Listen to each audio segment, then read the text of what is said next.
हमें अपने पिछले जन्मों के कर्म फल इस जन्म में क्यों भोगने पड़ते हैं? कत्ल आज करोगे तो फांसी में आज ही चढ़ जाओगे क्या? 10-5 साल मुकदमा चलता है कि नहीं चलता है? तो हमारी बहुत बड़ी जो है न्यायालय है, अनंत ब्रह्मांडों का न्याय होता है। तो 100-100 जन्म का पुराना पाप भोगना पड़ता है। भीष्म जी कह रहे हैं मैं 70 जन्म तक देख रहा हूँ, कोई पाप नहीं है कि मैं 6 महीने से बाणों की सैया में पड़ा हूँ। तो भगवान ने कहा और पीछे देखो, 100 जन्म के बाद आप राजा थे और एक सांप को उठाकर बमूल के कांटों में फेंक दिया था, उसी का फल मिला कि 6 महीना आप बाणों की सैया पर।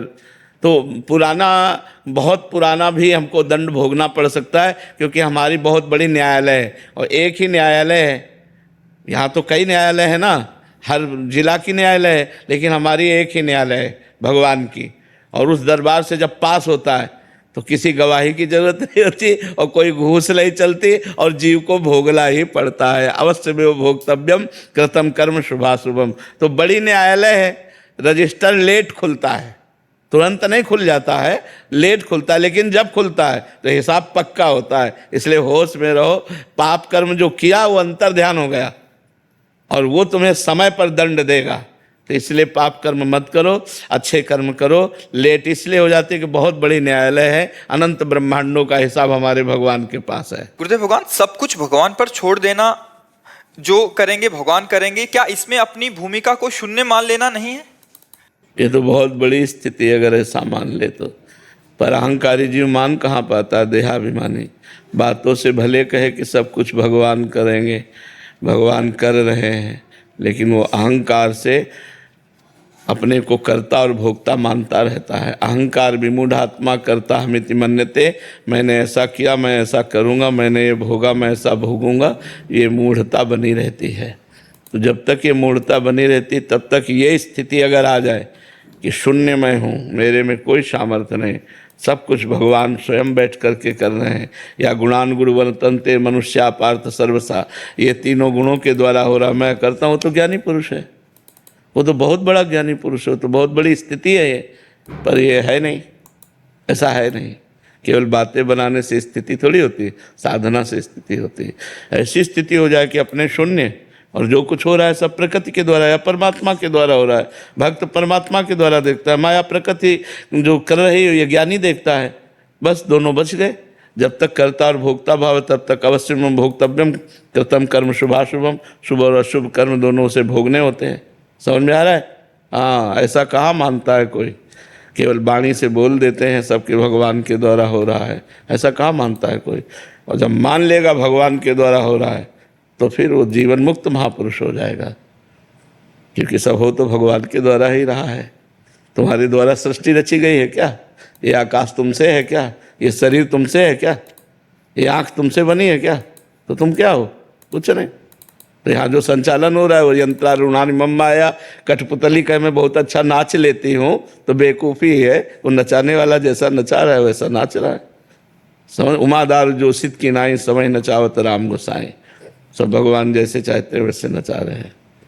नाम जप करो और पवित्र भोजन करो, शास्त्रों का स्वाध्याय करो, संतों का संग करो, तब विवेक जागृत होगा। महाराज जी, जब मैं पिछली बार वृंदावन आई थी तो मानसिक संत अपराध और मथुरा में अपराध बन गए, जिससे जो आपकी कृपा से भजन और दिनचर्या होती थी वैसे कुछ अब नहीं हो रही। महाराज जी, सब प्रमादी आचरण होने लगे हैं, कृपा करके क्षमा करें महाराज जी। वैसे जहाँ अपराध बन जाए तो वहीं अपराध क्षमापन मांगे, भगवान कृपालु क्षमा कर देंगे। और डट के भजन करें। हाँ, नहीं, डट के भजन करो, सब क्षमा हो जाएंगे। मांगने की भी ज़्यादा जरूरत नहीं। केवल एक अपराध ऐसा है जिसमें आपको घुटने टेकने ही पड़ेंगे, वैष्णव अपराध। अगर वैष्णव निंदा कर दी, वैष्णव अपराध बन गया, वैष्णव दुखी हो गया, तो उसी वैष्णव के पैर पकड़ने पड़ेंगे, दूसरा कोई उपाय नहीं। नहीं तो और नाम जप करने से सब नष्ट हो जाते हैं पाप। गुरुदेव, मैं परिक्रमा कर रही थी तब केसरी घाट में संत सो रहे। हाँ, अब ऐसे किसी संतों के प्रति दोष बुद्धि नहीं करना चाहिए। एक संत 4 बजे सोते थे, तो जब सब स्नान के लिए उठते तब वो चद्दर तान के लेटे होते थे। तो हमने देखा, हमने कहा ऐसा कैसे? वो 8 बजे तक सोते। तो हमें लगा कि इनकी जांच की जाए।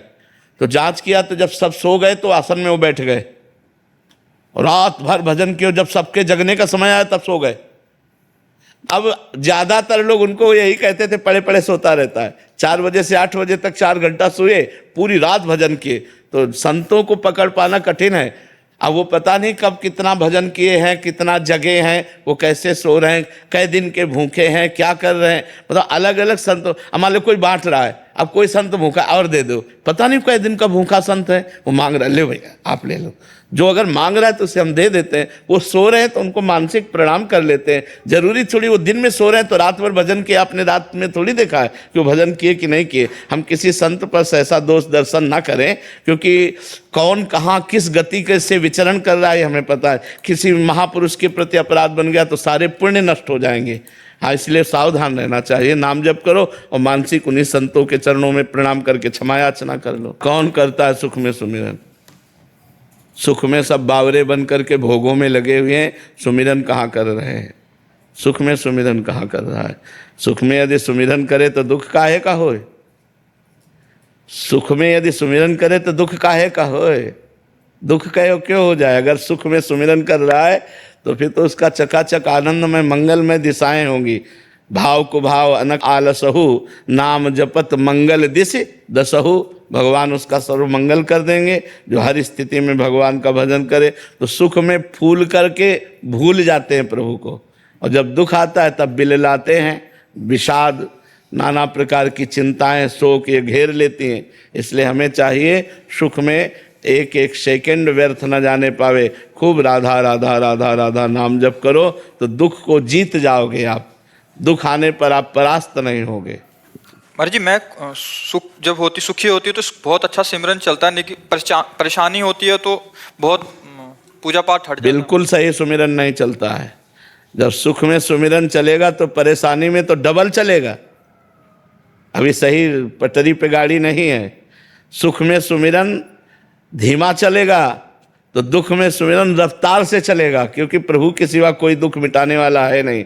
राधा राधा राधा राधा सुमिरन छूट जाए तो इसका मतलब है तुम्हारा अभ्यास ठीक नहीं है, तुम्हारी निष्ठा नहीं है, तुम्हारी भजन में प्रीति नहीं है, इसीलिए छूट गया। नहीं तो तद विस्मरणेन परम व्याकुलते थी। भगवान का विस्मरण होने पर परम व्याकुलता पैदा हो जाए। त्रिभुवन की राज्य लक्ष्मी देने पर भी जो आधे पल के लिए भगवान का विस्मरण नहीं करता वही महाभागवत है, वही भक्त है। ऐसे थोड़ी खिलवाड़ थोड़ी ये भजन मार्ग। महाराज जी, मुझे बहुत सांप दिखाई देते हैं। मेरी ही पहली दृष्टि जाती है, परिवार में किसी को भी नहीं दिखाई देते। ये कोई मेरे पिछले जन्मों का पाप है महाराज जी? क्या चीज? सांप दिखना। और हम कहते हैं भगवान शंकर की कृपा है, तो तुम उसे पाप समझ रहे हो। हम कहते तुम पर भगवान शंकर की कृपा है, तो तुम इसे मानोगे? किसका प्रश्न है? तो तुम इसे भगवान शंकर की कृपा नहीं मानोगे? उनके गले का हार है तो जब दिखाई देते जय हो भगवान शंकर की, क्या इसमें पाप है? अरे वो भी सृष्टि में रह रहे हैं तो उसमें कोई परेशानी की बात? दूसरों को नहीं दिखते, मुझे ही दिखते हैं। ऐसी कैसी बात है कि सांप हो तो मैं केवल दिखाई दे रहा है, दूसरों को ले दिखाई दे रहा है? ऐसा है क्या? मुझे ये दिखाई देते हैं सबसे पहले। अरे सब ये मान्यताएं बैठी है, बेकार की मान्यताएं बैठी। सांप निकलेगा तो जिसकी दृष्टि में पड़ेगा तो सबसे पहले ही तो होगी उसकी दृष्टि। ये थोड़ी क्यों केवल तुम्हारी दृष्टि के सामने सांप नाचता रहता है, और वो भी अच्छा हो। अगर केवल मेरी दृष्टि में तो गले में देखें भगवान शंकर की जटाओं में देखें तो भगवान शिव का ध्यान परम मंगल। महाराज जी, गीता जी में लिखा है कि कर्म करो, फल की इच्छा मत करो। लेकिन हम फल की इच्छा करते हैं, तभी तो हम कर्म करते हैं। हमें भगवान से मिलना है, ये भी तो फल की इच्छा ही है महाराज जी, कि हम भजन करेंगे। ये इच्छा करते हुए हम भजन करते हैं। परमार्थ सुख की आकांक्षा रखना वो इच्छाओं के अंतर्गत नहीं आता। जैसे हम खूब भजन करें, भगवान की रूप माधुरी देखने को पाएं, भगवान की लीला में प्रवेश पा जाएं, हमारा मोक्ष हो जाए, इस तरह की जो आकांक्षाएं हैं वो महामंगलमयी, वो बंधनकारी नहीं है। उनको कामना नहीं कहते, उन्हें निष्कामता ही कहा जाता है। लेकिन शरीर संबंधी भोग सामग्रियों को कामना कहते हैं। हमें ये भोग मिल जाए, हमें ये भोग मिल जाए, ये पद मिल जाए, रुपया मिल जाए, मकान। जो शरीर संबंधी है वो निषेध है, जो भगवत संबंधी है वो वांछनीय है। हमें श्री जी की दास्ता मिले, श्री जी का नाम जप, श्री जी की रूप माधुरी, श्री जी की लीला माधुरी, श्री जी का धाम मिले, ये तो आकांक्षा सब करते हैं। हम करते हैं, आप करते हैं। ये तो परमार्थ का स्वरूप ही है आकांक्षा करना। ये आकांक्षा न करे तो मतलब क्या रह गया फिर? तो इसे आकांक्षा नहीं कहते, ये निष्काम ही माना जाता है। तो भगवान, हम आपसे पिछले 2 साल से जुड़े हुए हैं और कृपा आपकी कृपा से सब प्रश्नों के उत्तर आपसे मिल जाते हैं। मेरा प्रश्न यह है कि गुरुदेव श्री जी हैं, ये भाव दृढ़ होने पर भी ये इच्छा मन में होना कि गुरुदेव प्रिया प्रीतम के रूप में दर्शन दें, तो क्या ये गलत है? पहले तो मानी संख्या से चलो। जिन्होंने हमें प्रभु का मार्ग बताया, जो हमें प्रभु का नाम दिया, जो हमें मंत्र दिया, पहले उन पर हम गुरुर ब्रह्मा गुरुर विष्णु गुरुर्देव महेश्वरा गुरु साक्षात परब्रह्म तस्मै श्री गुरुवे नमः और डट के नाम जप करें तो बिना चाहे श्री जी के दर्शन हो जाएंगे। जब गुरु पर भाव नहीं बन पाएगा, मंत्र में भाव नहीं बन पाएगा, नाम जप में भाव नहीं बन पाएगा, तो कोई से श्री जी मिल जाती हैं क्या? ऐसा हो तो सबको मिल जाए। खूब डट के भजन करो गुरु चरणों। जिनके जाने जानिए युगल चंद सुकुमार, तिनको तिनहुन ते अधिक, तिनको तिनहुन ते अधिक, प्रिया प्रीतम से अधिक भावना करे, मोरे मन प्रभु विश्वासा, राम ते अधिक राम कर दासा, तब ये मार्ग पुष्ट होता है। महाराज जी, हर परिस्थिति में सुखी किस प्रकार रह सकते हैं, इसका कोई उपाय है? हाँ, समता, हर मोड़ पर मुस्कुराते रहें। क्षमता, क्षमता में क्षमता है। अगर क्षमता नहीं आई तो फिर नहीं रह सकता। जो मान अपमान में सम, शत्रु मित्र में सम, दुख सुख में सम, जो लाभ हानि में सम, वही मुस्कुरा सकता है। और ये जितना भजन करोगे, शास्त्र स्वाध्याय करोगे, सत्संग सुनोगे, उतना ही धीरे धीरे समता आती चली जाएगी। तीनों बातें जीवन में होनी चाहिए, खूब नाम जप, शास्त्र स्वाध्याय और सत्संग, तो हमारे अंदर क्षमता आएगी। क्षमता में समता जागृत होती है और समता में क्षमता स्थित हो जाती है। वो बड़े बड़े दुखों को भी मुस्कुरा कर सह सकता है। गुरुदेव, माला करते समय, पूजा करते समय मन बहुत भटकता है। माला हाथ में चलती है, नाम मुख से निकलता है, बस इसी से काम हो जाएगा, उसकी भटकन मिट जाएगी। लगे रहो, लंबे समय तक लगे रहो। ये जो भूत भविष्य की बातें फेंकता है, ये गंदा मन है। जब भजन से निर्मल होने लगेगा तो ये सब शांत हो जाएंगे, सब डिलीट हो जाएगा, मन निर्मल हो गया। लगे रहो, लगे रहो, परेशान मत हो। उसकी भूत भविष्य की बातें फेंकी हुई मत देखो, मत सोचो, निरंतर नाम जब करते रहो, सब ठीक हो जाएगा। महाराज जी, पिछले दिनों श्राद्ध का खाना खाने के बाद मेरे भाव बदल गए। 4-5 दिनों तक मेरा नाम जब तो चलता रहा, किंतु स्मरण छूट गया। महाराज जी, श्राद्ध का खाना खाना उचित है क्या? ब्राह्मणों को श्राद्ध का भोजन पवाया जाता है। अब अपने घर में श्राद्ध है तो उनको पवा कर फिर प्रसाद पा लेते हैं, उसमें कोई परेशानी नहीं। पिताजी की श्राद्ध थी, मतलब ब्राह्मणों को पवा कर पाया नहीं, हमारे भाई ने की, पिताजी की श्राद्ध थी हमारे। हाँ, तो घर में ही तो थी ना। हाँ, तो ब्राह्मणों को पवाया गया ना? नहीं, हम ही लोगों को पहले। नहीं, ऐसा कोई श्राद्ध ही नहीं होता। चाहे एक ब्राह्मण को चाहे पवावे, शास्त्र सिद्धांत है। वैदिक सिद्धांत से चलोगे तो ठीक माना जाएगा।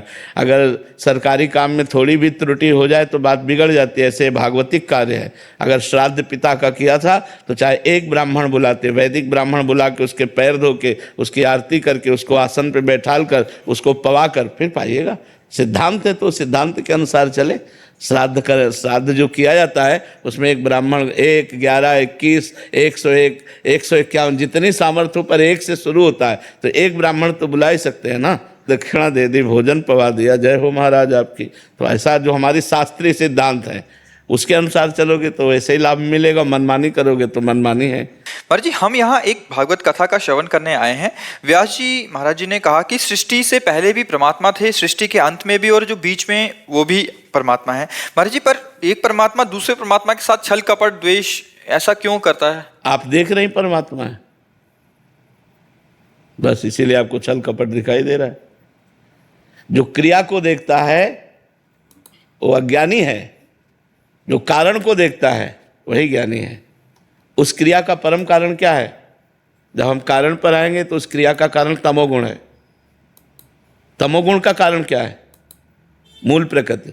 मूल प्रकृति का कारण क्या है? ब्रह्म। तो परम कारण कौन हुआ? ब्रह्म। तो सर्वम खल्मिदम ब्रह्म, खत्म खेल। अभी आप क्रियाएं देख रहे हैं इसलिए अज्ञानी है। क्रियाओं को देखने में तो राग है, द्वेष है, अच्छा है, बुरा है, स्त्री है, पुरुष है, उत्तम है, अधम है, महात्मा है, दुरात्मा है, ये सब संसार है। लेकिन इसी में परमात्मा है ऐसा जान गया हो तो महात्मा है। समात्मा सुदुर्लभा वासुदेवा सर्वमिति, समात्मा सुदुर्लभा, सब जगह भगवान वासुदेव है ऐसा ज्ञान हो जाना बड़ा दुर्लभ बात है। नाम जप करो, भजन करो, शास्त्र स्वाध्याय करो, तब समझ में आएगा। अभी तो ऐसे सुन लिया है, बड़ी कृपा हुई, अब इसको गुनो, मनन करो, अंदर बैठा लो, सब जगह भावना करो, भगवान कृपा करेंगे, अनुभव में आ जाएगा। पर जी, निर्गुण भक्त कैसे बने? किसी निर्गुण महात्मा की शरण में जाओ, बिना सदगुरु की शरण में गए थोड़ी कोई ज्ञान प्राप्त होता है। किसी निर्गुण उपासक महापुरुष की शरण में जाओ, वो तुम्हें मार्ग बताएगा कैसे। ये वेदांत सब निर्गुण निराकार की ही उपासना का तो वर्णन कर रहे हैं। जितना उपनिषद है, वेदांत है, वो सब उसी परम तत्व का तो वर्णन कर रहा है। तो आप उसकी शरण में जाओ, वेदांत पढ़ो, निर्गुण निराकार के विषय में ज्ञान प्राप्त हो जाएगा। और सही पूछो तो निर्गुण और निराकार तुम्हारा ही स्वरूप है। जो तुम्हारा स्वरूप है वो निर्गुण है, निराकार है, पर आप अपने को आकार मान करके बंध गए हैं। आकार से हटिए तो निराकार को जान जाएंगे। और उस हटने का क्या उपाय? वही शास्त्र साधन है। जो साधन गुरुदेव बताते हैं उसके द्वारा हम जब चलते हैं तो हम इन आकारों से हटकर उस निराकार में स्थित हो जाते हैं, जो हमारा स्वरूप है, हमारी आत्मा है, जो परमात्मा है। महाराज जी, हम आपके प्रवचन को 2020 से अनुसरण कर रहे हैं।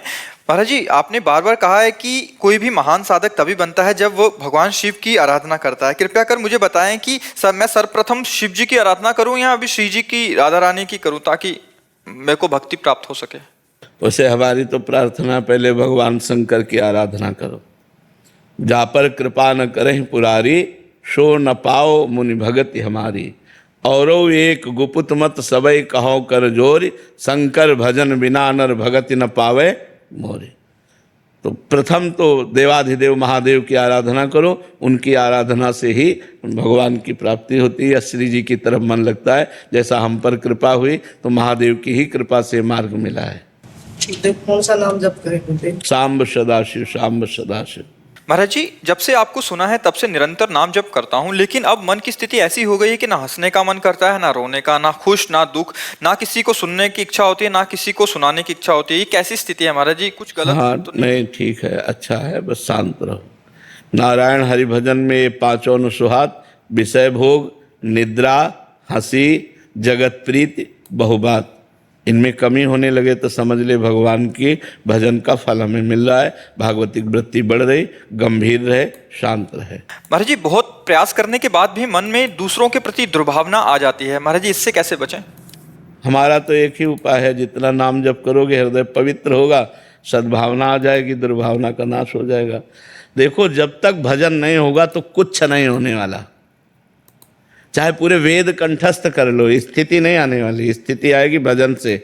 सिद्ध महापुरुष सनक सनंदन सनातन सनत कुमार जी लेकिन निरंतर हरिशरणम हरिशरणम हरिशरणम जपते रहते हैं। खूब भगवान का नाम जप करो, सद्भावना, पॉजिटिव विचार आएंगे तो हमारी निगेटिव विचार नष्ट हो जाएंगे, दुर्भावनाएं, दुर्वासनाएं सब नष्ट हो जाएंगी। पर डट के नाम जप करो। नाम जप से ही होगा, ये समझाने समझने से नहीं होगा। जब सामने गंदा बर्ताव कर रहा है तो उसमें भगवान कैसे देखें? गंदा बर्ताव कर रहा है, उसमें भगवान कैसे देखें? वो देखेंगे भजन बल से। जब हमारे अंदर भजन बल प्रकाशित होगा तो हमें गंदा बर्ताव नहीं, मुझे मुस्कुराता हुआ श्याम सुंदर नजर आएगा। तो हम कहेंगे कि इसमें श्याम सुंदर है, ये श्याम सुंदर ही है। लोग कहेंगे पागल है, लेकिन उसमें श्याम सुंदर मुस्कुराता दिखाई देगा। ये भजन बल से। ऐसे बुद्धि लड़ाने से काम नहीं चलेगा, भजन बल से। और जी, ऐसी स्थिति मतलब भजन करते समय कितना समय लग सकता है? कुछ नहीं कहा जा सकता। भगवान कृपा करें 1 मिनट में दे दें, 1 जन्म लग जाए, 1000 जन्म लग जाए, कुछ नहीं कहा जा सकता। गीता में भगवान ने कहा बहु जन्म नामन्ते ज्ञानवान माम प्रपद्यते वासुदेवा सर्वमिति सा महात्मा सुदुर्लभा। बहुत जन्मों की साधना के बाद ऐसा अनुभव होता है कि सर्वत्र भगवान वासुदेव विराजमान है। और ऐसा महात्मा सुदुर्लभा, बड़ा दुर्लभ है ऐसा जिसको सर्वत्र भगवान का दर्शन हो रहा है। जैसे गोपीजन जित देखो तित श्याममयी है, जैसे गोस्वामी तुलसीदास जी सी राम में सब जग जानी, करो प्रणाम जोरि जुग पानी।